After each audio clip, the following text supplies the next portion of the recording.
এক গ্রামে একজন কৃষক থাকত। তার একটি বুড়ো গাধা ছিল। একদিন গাধাটি খেতে খেতে ভুল করে একটি পরিত্যক্ত কূপে পড়ে গেল। গাধাটি জোরে জোরে ডেকে সবাইকে জানাতে লাগলো যে সে বিপদে পড়েছে। কৃষক ছুটতে এলো। অনেক চেষ্টার পরও গাধাটিকে তুলতে পারল না। অবশেষে কৃষক ভাবল, গাধাটি তো এমনিতেই অনেক বুড়ো, কূপটাও আর কাজে লাগবে না, তাহলে এটিকে মাটি দিয়ে ঢেকে দিই। সে গ্রামবাসীদের ডেকে আনলো।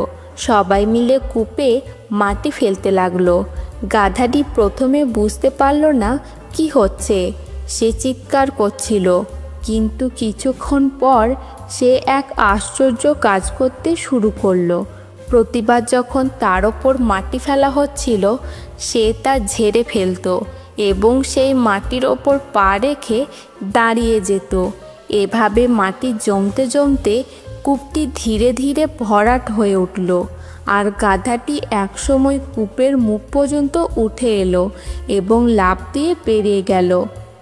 গল্পের শিক্ষা: জীবনে যতই সমস্যা আসুক না কেন, তা থেকে নিজেকে বের করে আনার পথ খুঁজে নিতে হয়।